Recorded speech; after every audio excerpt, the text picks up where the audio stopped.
Good morning students, आप सब कैसे हैं। उम्मीद करता हूँ आप सब अच्छे होंगे, सेफ़ होंगे और अपने घरों में ही रह रहे होंगे। लास्ट वीक से हम लोगों ने इंग्लिश रीडर की स्टडी शुरू की थी।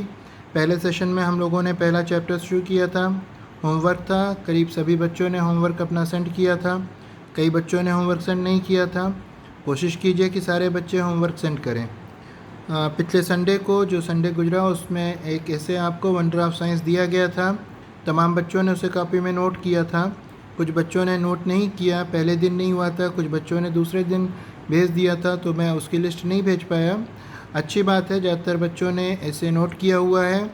अब आपका ये लक्ष्य है, ये टारगेट है कि इस वीक में सैटरडे तक, आज तो वेंसडे हो गया, Saturday, Wednesday, Thursday, Friday, Saturday, 4 दिनों का टाइम है। बाकी सब्जेक्ट के साथ आप इंग्लिश के उस विषय को याद करें, लर्न करें। और संडे को आप अपनी सेल्फ टेस्ट लें और संडे को बिना देखे उसको कॉपी में लिखें और आप स्वयं से देखें, खुद से परखिए कि कितना काम आप लोग कर पाए, कितना लर्न आप कर पाए। अगर आपको लग रहा है लर्न नहीं कर पाए तो 2 दिन का टाइम अपने को और दीजिए, मंडे ट्यूसडे का, और वेंसडे को फिर से आप अपना सेल्फ टेस्ट दीजिए और उसको बिना देखे लिख लें। ठीक है, ये आपका काम है ताकि आपकी प्रोग्रेस थोड़ी थोड़ी करके होती रहे, ताकि जब स्कूल खुले तो काफ़ी हद तक आपका काम कंप्लीट रहे। आपकी तरफ से जैसे मुझे रिस्पांस मिलेगा कि आपने पहला ऐसे लर्न कर लिया है, याद कर लिया है, आपको दूसरा ऐसे फॉरवर्ड कर दिया जाएगा। चलिए, हम लोगों ने अपने पहले सेशन की पढ़ाई जहाँ से रोकी थी वहाँ से अब हम आगे बढ़ाते हैं। आपको याद होगा फर्स्ट सेशन में हम लोगों ने शुरू किया था जामुन ट्री। जामुन ट्री जो है वो यूनिट 1 का पहला चैप्टर था, है ना। और इसमें आप लोगों ने पढ़ा था कि घर के बैकयार्ड में 4 बच्चे, रिक्की, जोनाक, मोनपी और टिंकी खेलते थे, रहते थे या खेलते थे। और वहाँ पर एक जामुन का ट्री था, ये पिक्चर में आपको दिख रहा है जामुन का tree.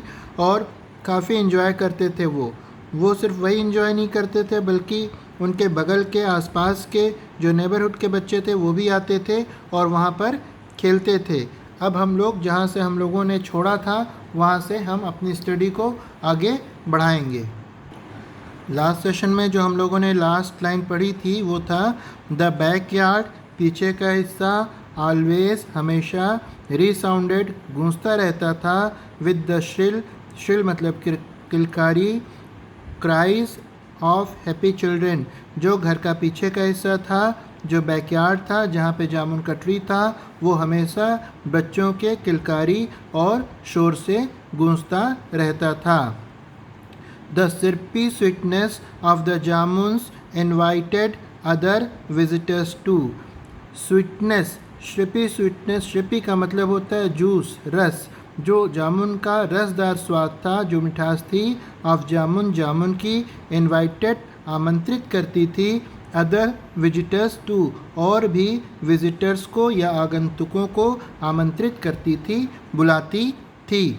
A pair of squirrel, squirrel मतलब होता है गिलहरी, एक जोड़ी गिलहरी, हु लिव्ड, जो रहती थी या रहते थे, इन अ नियर बाई, करीब के, बैम्बो ग्रूव, बैम्बो क्या है, बांस है, बांस का झाड़ या बांस का जो समूह होता है उसको बैम्बो ग्रूव कहा जाता है। एक जोड़ी गिलहरियों का जो पास के बैम्बू के समूह में रहता था। केम, आता था, रेगुलरली, हमेशा, टू निबल, निबल मतलब होता है कुतरना, एट द फ्रूट्स, वो रेगुलरली आता था और फलों को, जामुन के फल को कुतरता था। Scores of beautiful blue bottles flitted around the tree, settling every now and then to drink nectar from the fruits. Scores of beautiful, scores मतलब काफ़ी संख्या में, ब्यूटीफुल मतलब खूबसूरत, ब्लू बॉटल्स जो आप ब्लू कलर की मक्खियाँ देखते हैं उनको कहा जा रहा है ब्लू बॉटल्स, मतलब ढेर सारी blue bottles. Flutter around, flutter मतलब उड़ती रहती थी, अराउंड मतलब चारों तरफ, द ट्री, पेड़ के चारों तरफ उड़ती रहती थीं, सेटलिंग बैठती थीं, एवरी नाउ एंड देन, अब और तब, कभी यहाँ बैठती थी पेड़ पे, कभी वहाँ बैठती थी, then to drink nectar, nectar मतलब होता है एक तरह से हम कह सकते हैं अमृत। नेक्टर को अमृत भी कहा जाता है। नेक्टर का हिंदी को हम अमृत भी कह सकते हैं, रस भी कह सकते हैं, जूस भी कह सकते हैं। फ्रॉम द फ्रूट्स, फल से वो नेक्टर को या उसके जूस को पीती थी। कौन? ब्यूटीफुल ब्लू बॉटल्स, है ना। आगे हनी बीज, आप जानते हैं हनी बीज क्या है? मधुमक्खियाँ। हु सीम्ड, जो लगता था, सीम मतलब लगना, to be forever busy, forever मतलब हमेशा, बिजी मतलब व्यस्त। हनी बीज जिनको देखकर ऐसा लगता है कि वो हमेशा व्यस्त रहती हैं, बिजी रहती हैं। फिल्ड द एयर, हवा को भरती हैं, फिल्ड मतलब भरना, हवा को भरती हैं। विद देयर, अब अपने, अर्जेंट, अर्जेंट मतलब फ़ौरन, बजिंग मतलब जो अपने पंखों को वो जल्दी जल्दी आगे पीछे ऊपर नीचे करती हैं तो एक आवाज़ निकलती है, उस आवाज़ को कहा जाता है बज़। अर्जेंट बजिंग मतलब क्योंकि उनको उड़ना होता है और एक ही जगह पे भी उड़ती रहती हैं वो, तो उनको बहुत तेज़ी से अपने पंखों को ऊपर नीचे करना पड़ता है, तो उसी को कहा जा रहा है अर्जेंट बजिंग। और जब वो बहुत तेज़ी से ऊपर नीचे करती हैं तो एक आवाज़ आती है, उसी को कहा जा रहा है कि वो हवा को अर्जेंट बजिंग से भर देती हैं। आंट्स, चींटियाँ, अराइव्ड, आती हैं, इन ग्रेट नंबर, बहुत बड़े नंबर में। मार्चिंग, मार्च करती हैं, जैसे आप लोग स्काउट गाइड या परेड में मार्च करते हैं कतारबद्ध होके। Marching in straight line, Sidhi line में। टू कैरी, ले जाने के लिए। ऑफ द फ्रूट्स, फलों को। विच हैड फॉलन, जो गिरे होते हैं। ऑन टू द ग्राउंड, जो ग्राउंड पर गिरे रहते हैं। मतलब चींटियाँ बहुत बड़ी संख्या में आती हैं, वो एक स्ट्रेट लाइन में मार्च करती हैं। क्या करने आती हैं? जो फ्रूट्स ज़मीन पे गिर जाते हैं उनको ले जाने के लिए। द चिल्ड्रेन, बच्चे। वुड स्पेंड, बिताते हैं, स्पेंड मतलब होता है बिताना, बच्चे बिताते हैं। आवर्स, घंटों। वॉचिंग, देखते हुए। आंट्स, बच्चे चींटियों को देखते हुए काफ़ी समय चींटियों को देखते हुए गुजारते हैं। मतलब जो बच्चे रहते हैं वो देखते हैं कि कितने व्यवस्थित तरह से चींटियाँ आ रही हैं और वो फलों को ले जा रही हैं। दे मार्वल्ड, मार्वल्ड मतलब आश्चर्य से भर जाते हैं, आश्चर्यचकित हो जाते हैं। एट द डिसिप्लिन, उनका अनुशासन देखकर। With which these Hardy little creature, with which जिसकी मदद से, किसकी मदद से? डिसिप्लिन की मदद से। हार्डी लिटिल क्रिएचर, जो भी चीज़ गॉड ने बनाई है, जीव जो भी बनाए हैं उनको हम क्रिएचर कहते हैं। हार्डी लिटिल क्रिएचर मतलब जो बहुत ही छोटे हैं क्रिएचर हैं। टॉयल्ड, कठिन परिश्रम करते हैं। कैरिंग, ले जाने के लिए। लोड्स, मैनी टाइम, भार, मैनी टाइम्स मतलब कई गुना ज़्यादा। देयर ओन वेट, अपने वजन से। दे मार्वर्ड, बच्चे आश्चर्य से भर जाते हैं उन चींटियों के डिसिप्लिन को देखकर, उन छोटी क्रिएचर्स को देखकर जो कठिन परिश्रम करते रहते हैं अपने शरीर का जो भार है उससे भी कई गुना ज़्यादा भार ले जाने के लिए। बट परंतु the visitors that the children loved most were the birds. Sorry, थोड़ा सा ऊपर हो गया था, फिर से मैं रिपीट कर रहा हूँ। But the visitors that the children loved most were the bird, किंतु विजिटर्स, आने वाले, दैट द चिल्ड्रन मतलब जो विजिटर्स आते थे उनमें से बच्चे, लव्ड मोस्ट, बच्चे जिनको सबसे ज़्यादा प्यार करते थे वो थे पक्षी, बर्ड्स। कौन पक्षी थे? स्क्वैबलिंग मैकपीज, मैकपीज होता है नीलकंठ, आपस में झगड़ते हुए नीलकंठ। चिर्पिंग स्पैरोज, स्पैरोज जो गौरैया आप लोग देखते हैं और उनकी जो आवाज़ होती है उसको कहा जाता है चिर्पिंग। चिर्पिंग स्पैरोज एंड स्क्वैकिंग, स्क्वैक करना मतलब चिल्लाना। स्क्वैकिंग पैरट्स, पैरट्स का शोर करना। बीइंग द कॉमनेस्ट, जो वहाँ पर बिल्कुल कॉमन था। जितने भी विजिटर्स आते थे बच्चे उनमें से सबसे ज़्यादा किसको पसंद करते थे? मैकपीस को पसंद करते थे, स्पैरोज को पसंद करते थे और पैरट्स को पसंद करते थे। रिक्की एंड जोनाक, रिक्की और जोनाक ने बिल्ट बनाया। एक बर्ड बाथ, एक पक्षी को नहाने का स्थान या जगह। एंड देयर सिस्टर, और उनकी बहनें। बर्ड बाथ का मतलब है जैसे किसी घर में आपने या मूवी वगैरह में आपने देखा होगा कि जो बाथरूम होता है वहाँ पर एक टब जैसा होता है जिसमें लोग जाके नहा सकते हैं, स्नान कर सकते हैं। कभी कभी आपने देखा होगा कि कहीं पे पानी जमा है और स्पैरोज़ वहाँ पे जब पहुँच जाती हैं और उसमें पानी में डुबकी लगाती हैं और फिर बाहर निकलती हैं। तो रिकी एंड जोनाक ने उसी तरह का एक टब बना दिया जिसको कहा गया bird bath. And their sister, और उनकी बहनें मोनपी एंड टिंकी, उनकी बहनें कौन थी? मोनपी और टिंकी। फिल्ड इट, भर दिया इसे, विद वाटर, पानी से इसको भर दिया। द बर्ड्स इंजॉयड, पक्षी इंजॉयड करते हैं, आनंद लेते हैं। स्प्लैशिंग, स्प्लैश होता है छपाक, तो उसमें डूबना, निकलना। Splashing about in the cool water, जो ठंडा पानी रहता है उस बर्ड बाथ में, उसमें वो स्प्लैश करते हैं और आनंद लेते हैं। द मंथ वाज जनवरी, जो महीना है वो जनवरी का है, मतलब जिस वक्त ये बात हो रही है वो जनवरी का महीना है। जनवरी का महीना इन लोगों के लिए, रिकी, जोनाक, है ना, मोनपी और टिंकी के लिए। द बिहू फेस्टिवल, एक त्यौहार का जिक्र किया जा रहा है। Bihu festival was fast approaching, जल्दी ही करीब आ रहा है। बिहू एक फेस्टिवल है। बेसिकली बिहू फेस्टिवल जो होता है वो आसाम में मनाया जाता है। आप अगर पीछे अपनी बुक में जाएं, अगर आपके पास बुक हो या फिर आप उसमें देखें जो PDF आपको भेजी गई है, यहाँ पे देखिए डिस्क्राइब किया है Bihu, a popular festival in Assam, Assam का ये एक मशहूर त्यौहार है। बिहू में एक तरह का फोक भी होता है और बिहू एक तरह का गीत भी है। बेसिकली आसाम में जब फसल पक जाती है तो फसल पकने की खुशी में, उस समृद्धि की खुशी में लोग बिहू त्यौहार मनाते हैं। बिहू त्यौहार के दौरान ही एक वर्ड, अभी आप जब उस चैप्टर को पढ़ेंगे तो वर्ड आएगा मेजी। मेजी क्या है उसको भी यहाँ डिस्क्राइब किया गया है, ये देखिए आप लोग देख लें पहले से। मेजी, अ बोन फायर, लकड़ियों का फायर, अ पायल, एक स्तंभ, और स्टेक, स्टेक मतलब खड़ा होना, ऑफ वुड, लकड़ियों का, लाइक होलिका सेलिब्रेटेड, जैसे कि होलिका सेलिब्रेट की जाती है, in the month in the north and central India, north और सेंट्रल इंडिया में। आप लोगों ने, ज़्यादातर बच्चों ने होलिका दहन देखा है, होलिका दहन देखा है सबने ना, ठीक है। जिस तरीके से होलिका दहन में लकड़ियों को आपस में खड़ा कर दिया जाता है और उसके बाद फिर बुराई पे अच्छाई की जीत को मनाने के लिए या सेलिब्रेट करने के लिए होलिका दहन किया जाता है या होलिका जलाई जाती है। बुराई पे अच्छाई की जीत तो शायद रावण को जलाते हैं, फिर भी होलिका ठीक उसी तरह की एक प्रोसेस है जिसमें लकड़ियों को एक होली से एक दिन पहले जलाया जाता है ना। और ठीक उसी तरह का बिहू जब कल्चर मनाता है आसाम, तो वहाँ पर मेजी किया जाता है। वहाँ भी उसी तरीक़े से जैसे होलिका दहन के समय लकड़ियों को खड़ा करके आग लगाया जाता है, जलाया जाता है, फायर किया जाता है, लाइट किया जाता है, सेलिब्रेट किया जाता है, उसी तरह से मेजी फेस्टिवल में भी किया जाता है।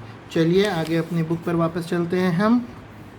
द मंथ वाज जनवरी, ये जनवरी का महीना है। The Bihu festival was fast approaching, Bihu का जो फेस्टिवल है वो जल्द ही करीब आ रहा है। There would be much feasting, feasting मतलब भोज, एक दूसरे को खाना खिलाना, एंड मेरीमेंट, मेरीमेंट मतलब आनंद, ड्यूरिंग द फेस्टिवल, इस फेस्टिवल के दौरान ढेर सारा लोगों में आनंद होता है और एक दूसरे के घर खाना या भोजन खिलाया जाता है।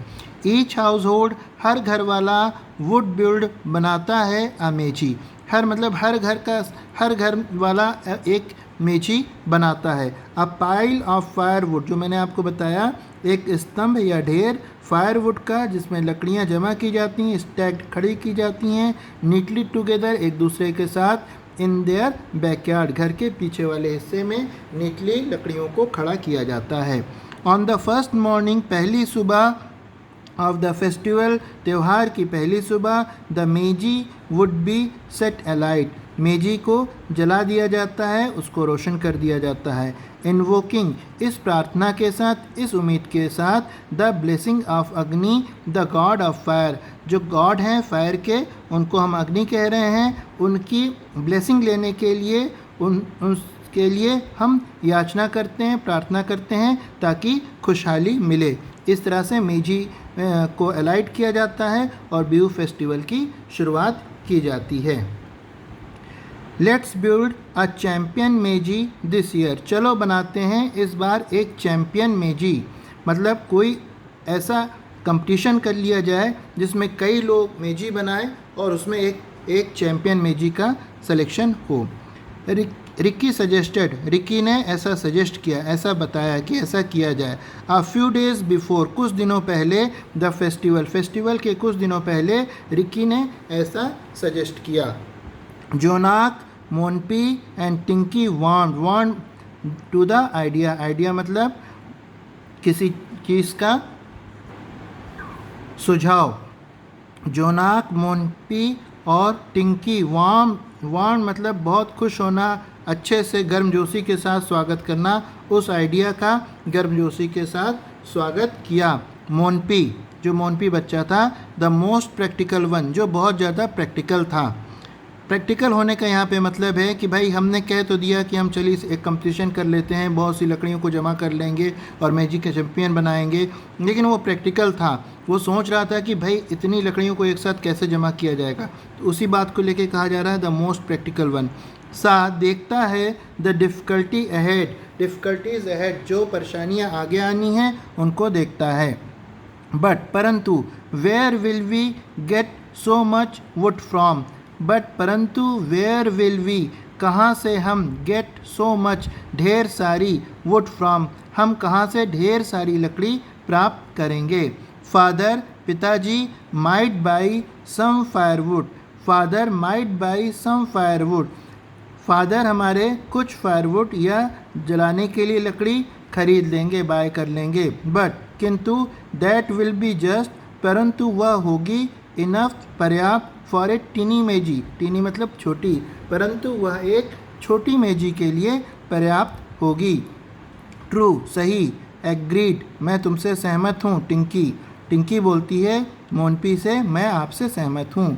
Mother use a gas stove, माँ जो है खाना बनाने के लिए एक गैस स्टोव का इस्तेमाल करती हैं। इन द किचन, मदर उनकी गैस स्टोव से खाना बनाती हैं। देयर इज़ नो फायरवुड, वहाँ पर नहीं है लकड़ियाँ। इन द हाउस मतलब घर में जलाने वाली लकड़ियाँ नहीं हैं। फॉर ए वाइल, कुछ समय के लिए, द चिल्ड्रन पॉन्डर्ड मतलब विचार किया, ओवर द प्रॉब्लम, कुछ देर बच्चों ने उस समस्या पर या उस प्रॉब्लम पर विचार किया। The Ricky gaze fell on the jamun tree and his eyes lit up, जो रिकी था, गेज मतलब तो होता है किसी चीज़ को नापना, फेल मतलब होता है गिरना। यहाँ पे रिकी की आंखें नाप रही हैं या देख रही हैं। फेल किसको, किस पे गिर रही हैं, गिरने का मतलब यहाँ देखना है, मतलब देख रही हैं, रिकी की आंखें देख रही हैं। ऑन द जामुन ट्री, किसकी ओर, जामुन की ट्री की ओर। एंड हिज आइज, और उसकी आंखें लिट अप, चमक गईं, मतलब रिकी देख रहा है, रिकी ने किसकी तरफ देखा, जामुन की तरफ देखा और उसकी आंखों में एक चमक आ गई। वी कैन चॉप, चॉप मतलब होता है काटना। वी कैन चॉप डाउन, हम काट लेंगे। सम ऑफ द बिगेस्ट, कुछ, बिगेस्ट मतलब जो सबसे बड़ी, ब्रांचेज हैं ऑफ द जामुन ट्री, हम जो जामुन ट्री की सबसे बड़ी ब्रांचेज हैं उनको चॉप कर लेंगे, काट लेंगे। ही एक्सक्लेम, उसने ऐसा कहा। एक्सक्लेम करना मतलब आश्चर्य के साथ, खुशी के साथ, उत्साह के साथ उसने ऐसा कहा। इट विल प्रोवाइड, यह हमें देगी, अस हमें देगी, विद सो मच फायरवुड, ढेर सारी लकड़ियाँ, दैट जिससे, वी कैन ईजीली जिससे हम आसानी से, बिल्ट आ बना सकते हैं, आ जाइंट मतलब बड़ी मेजी, जिसकी मदद से हम एक बड़ी मेजी बना सकते हैं।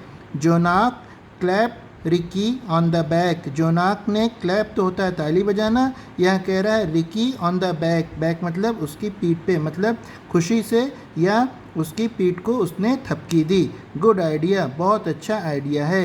ही सेड अप्रूविंगली, उसने ऐसा कहा जैसे उसने अप्रूव किया हो। अप्रूव करना मतलब अनुमोदन करना, अनुमोदन करना मतलब सहमति कर देना। He said अप्रूविंगली।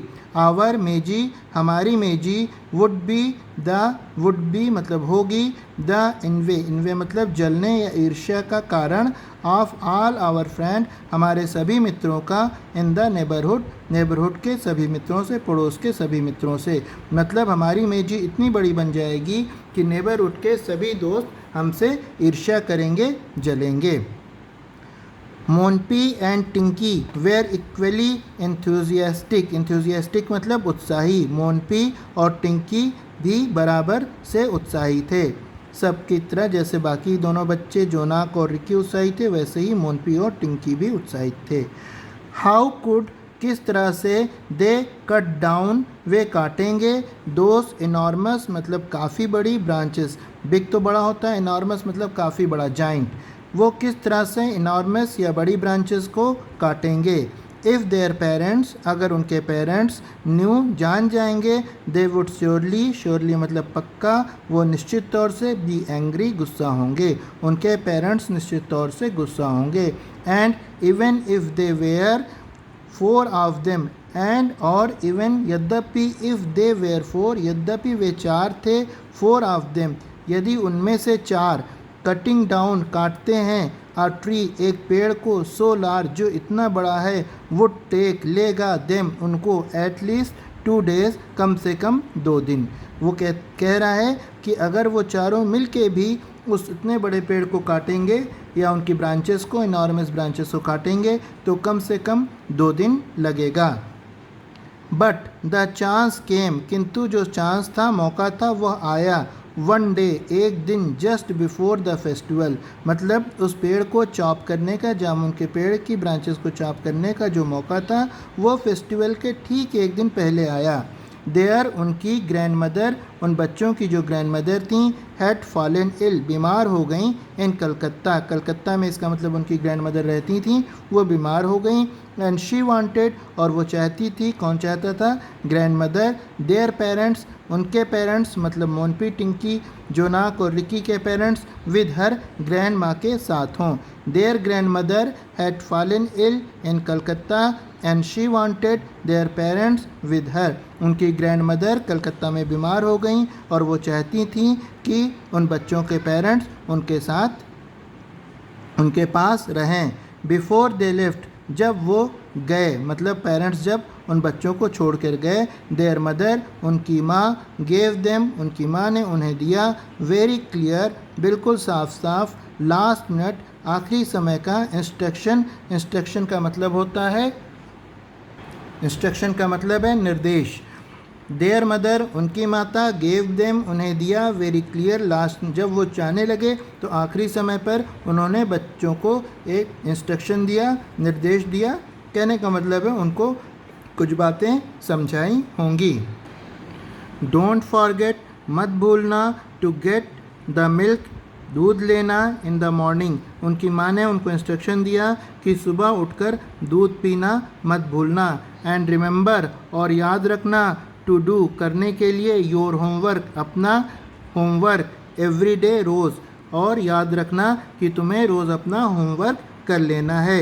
And if you have time और उसके बाद अगर तुम्हारे पास समय रहता है, go to the wood and pick up twigs and sticks that have fallen on the ground, और उसके बाद अगर समय बचता है तो आप जाइए, पिकअप उठाइए, ट्विंग्स मतलब तिनका या छोटी लकड़ियों का टुकड़ा, एंड स्टिक्स और स्टिक भी छोटी लकड़ियाँ या जो पेड़ों से टहनियाँ छोटी छोटी टूट के गिर जाती हैं, दैट हैव फॉलन जो ग्राउंड में, फॉलन ऑन द ग्राउंड। और अगर आपके पास समय बचता है तो आप बाहर जाइए और लकड़ियों के जो छोटे तिनके, छोटे टुकड़े या छोटी टहनियाँ गिरी हों उनको जमा कीजिए। यू कैन ऐड तुम उनको जोड़ सकते हो या उनको मिला सकते हो, दैट टू द वुड उन लकड़ियों के साथ, वी विल बाई जिनको हम खरीदेंगे, फॉर द मेजी जिनको हम मेजी के लिए खरीदेंगे। जब उनकी मम्मी जाती रहती हैं तो लास्ट में इंस्ट्रक्शन देती हैं कि भाई आप समय पे अपना दूध पीजिएगा, अपना समय पे होमवर्क कीजिएगा, और उसके बाद अगर आपको टाइम मिल जाए तो आप बैकयार्ड में चले जाइएगा और वहाँ से ट्विंग और स्टिक्स को उठा लीजिएगा और उसको जमा कर लीजिएगा, ताकि मेजी के लिए जब हम लकड़ियाँ खरीदें तो आप उसमें उनको जोड़ सकें, मिला सकें ताकि लकड़ियों की संख्या बढ़ जाए। द फॉलोइंग डे का मतलब है जो अगला दिन होता है, दूसरा दिन, है ना। जैसे आज बुधवार है, वेंसडे है, कल थर्सडे होगा, तो थर्सडे जो होगा वो फॉलोइंग डे होगा। The following day happily for the children, बच्चों के लिए बहुत खुशी भरा था। वाज ए सैटरडे, वो कौन सा दिन था? सैटरडे था। बारोइंग मतलब उधार लेना। एन एक्स्ट्रा, एक एक्स्ट्रा। एक्स मतलब कुल्हाड़ी। फॉर देयर नेबर्स, उन्होंने फ्रॉम देयर नेबर्स, उन्होंने अपने पड़ोस से, नेबर से एक एक्स्ट्रा कुल्हाड़ी ली। They divided up the duties मतलब काम, उन्होंने डिवाइड मतलब बांटना, उन्होंने अपने काम को बांटा। रिकी एंड जोनाक, रिकी और जोनाक बीइंग ओल्डर, जो कि बड़े थे, took on the heavy job, उन्होंने लिया, हैवी मतलब बड़ा, जॉब मतलब काम, ऑफ कटिंग द ब्रांचेस को काटने का, उन्होंने अपने काम को डिवाइड किया। रिकी और जोनाक जो बड़े थे, उनको जो काम था वो था लकड़ियों को, ब्रांच को कट करना। मोनपी एंड टिंकी, मोनपी और टिंकी जो थे, वेयर टू स्टॉक, उनका काम था स्टॉक करना मतलब जमा करना। द वुड, लकड़ियों को, इन नीट पाइल्स, साफ सुथरे समूह में या ढेर में। ऑन द ग्राउंड, मैदान में, मतलब जो लकड़ियाँ वो काटते उनको ग्राउंड में साफ सुथरा ढेर लगाने का काम था। किसका काम था? मोनपी और टिंकी का। रिकी क्लाइम्ब मतलब होता है चढ़ना। Climb to one of the top branches, Ricky climb to चढ़ गया, वन ऑफ द टॉप मतलब ऊंची, ब्रांच मतलब शाखा। रिकी जो है सबसे ऊंची टॉप की ब्रांच पे चढ़ गया। ही वॉजेंट ईजी, वह नहीं था आसान। गेटिंग देयर, वहाँ पहुँचना। बट ही मैनेज मतलब व्यवस्थित कर लेना, बना लेना। इट, परंतु उसने ऐसा कर लिया, वह ऐसा करने में सक्षम रहा। व्हेन ही हैड टक्ड मतलब खड़ा होना या किसी तरह का सहारा लेके खड़ा होना। When he had tucked himself, जब उसने अपने आप को खड़ा किया हिमसेल्फ अपने आप को, बिटवीन बीच में, द ह्यूज ट्रंक बड़ी trunk, and the thick branch और छोटी पतली ब्रांचों के बीच में। ही लुक्ड उसने देखा, अराउंड चारों तरफ। When he had tucked himself, जब उसने अपने आप को टिकाया, बिटवीन द ह्यूज ट्रंक बड़ी trunk, and the thick branch और थिक ब्रांचेस के बीच में। ही लुक्ड अराउंड, उसने चारों तरफ देखा।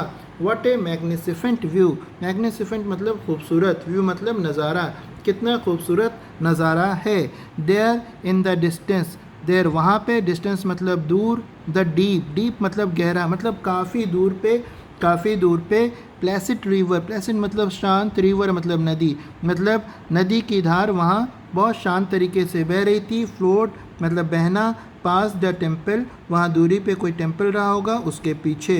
कितना खूबसूरत नज़ारा था। काफ़ी दूरी पर एक शांत नदी टेम्पल के पीछे बह रही थी।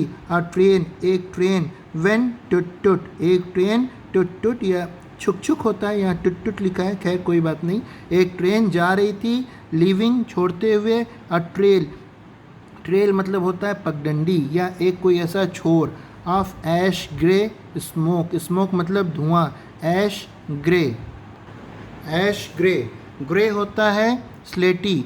ऐश आप जानते हैं, राख कभी देखा है आप लोगों ने? लकड़ियों से जब खाना बनता है तो राख बन जाती है, उसी तरह का कलर। स्मोक मतलब धुआं।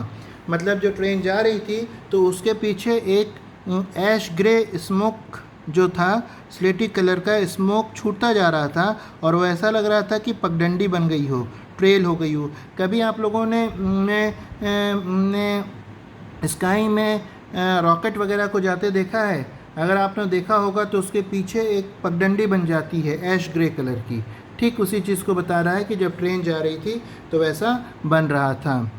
इन द जामुन ट्री पर इटसेल्फ मतलब जामुन के ट्री के ऊपर, इटसेल्फ मतलब ट्री के ऊपर। बर्ड्स ट्विटर्ड हैप्पीली, ट्विटर्ड मतलब चहक रही थी, हैप्पीली खुशी। और जामुन की ट्री पर भी जो चिड़िया थे, जो पंछी थे, वो खुशी चहक रहे थे।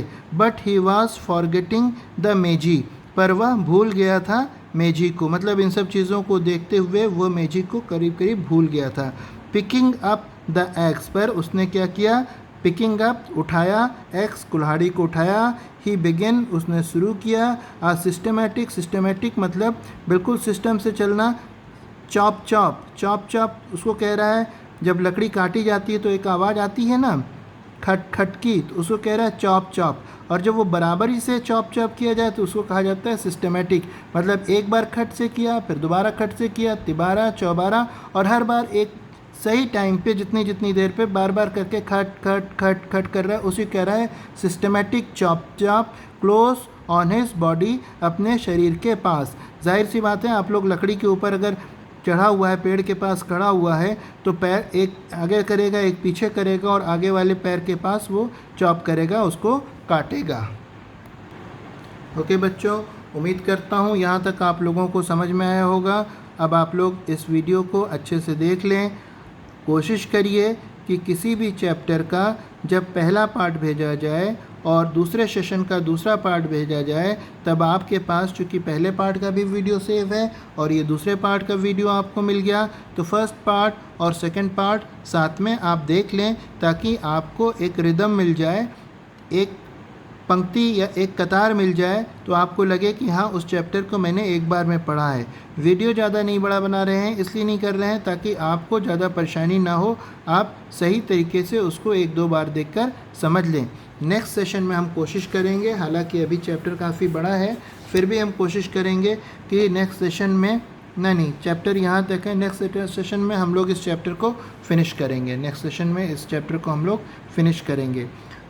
इस बार आप लोगों को जो होमवर्क दिया जा रहा है वो चूँकि आपको वो भेजा गया है, या तो आपके पास बुक होगी या फिर आपको PDF भेजा गया है, तो इसमें पीछे की तरफ आप देखें लिखा है मीनिंग इन कॉन्टेक्स्ट। जो बुक पढ़ रहे हैं उससे रिलेटेड मीनिंग आप लोग कॉपी लेंगे, कॉपी में एक साइड ये वर्ड लिखेंगे, दूसरे साइड आप उसका ये मायने लिखेंगे, और तीसरा एक कॉलम अपने से बनाएंगे आप, ठीक है। जैसे स्टडी, स्टडी का मायने बता रहा है स्ट्रॉन्ग, स्ट्रॉन्ग मतलब मजबूत। तो जब आप एक कॉलम करेंगे, दो कॉलम करेंगे और तीसरे कॉलम में आप उसकी हिंदी लिखेंगे मजबूत, और साथ में आप इसकी स्पेलिंग लर्न करेंगे, याद करेंगे। जैसे बिहू है तो इसका हिंदी मायने लिखने की ज़रूरत आपको नहीं पड़ेगी, ठीक है। जैसे मेजी है तो उसका हिंदी मायने लिखने की आपको ज़रूरत नहीं पड़ेगी। इस तरह से जिन वर्ड्स की आपको, जैसे ये वर्ड है नार्ड, नार्ड को यहाँ पे इसने क्या दिया है सोलेंट, सोलेंट की हिंदी मीनिंग आपको क्या मिलेगा, फूला हुआ, उभरा हुआ। इस तरीके से जिन वर्ड्स की आपको मीनिंग लगेगी उसकी मीनिंग आप लिखेंगे, और जिन वर्ड्स बेसिकली यहाँ पर बिहू आया है, मेजी आया है, इनकी मीनिंग आपको नहीं मिलेगी, तो उनकी मीनिंग आपको नहीं लिखना है। नेक्स्ट सेशन में हम कोशिश करेंगे आपके इस चैप्टर को फिनिश करें, तब फिर आपको कंप्रहेंशन में ये जो क्वेश्चन आंसर हैं, 7 क्वेश्चन आंसर हैं, वो आपको हाफ ऑफ करके हम देंगे, ठीक है। अच्छे से रहिए, घर पे रहिए। अभी तो जो हमारे वीडियोस जा रहे हैं वो ज़रूर हमारी जितना होना चाहिए उससे कम है, लेकिन कोशिश यही की जा रही है कि थोड़ा ही थोड़ा चलें। भाई कहावत है, बूंद बूंद से सागर भर जाता है। अगर अभी शुरुआत ना होती तो हमारे पास कुछ ना होता, लेकिन इस सेशन के बाद मे बी पॉसिबल आपका एक चैप्टर फिनिश हो जाएगा और आपको क्वेश्चन आंसर मिल जाएगा। आप क्वेश्चन आंसर लिख लेंगे, ठीक है। आपको ऐसे मिल गया, आपने ऐसे कर लिया, एक काम आपका फिनिश हो जाएगा। तो आप ये कोशिश करें कि जितना काम आपको मिल रहा है उसको आप अच्छे से पूरा करें। सेशन लेट शुरू होगा, हो सकता है 15 अगस्त को शुरू हो, या सितंबर में शुरू हो, या अक्टूबर में शुरू हो।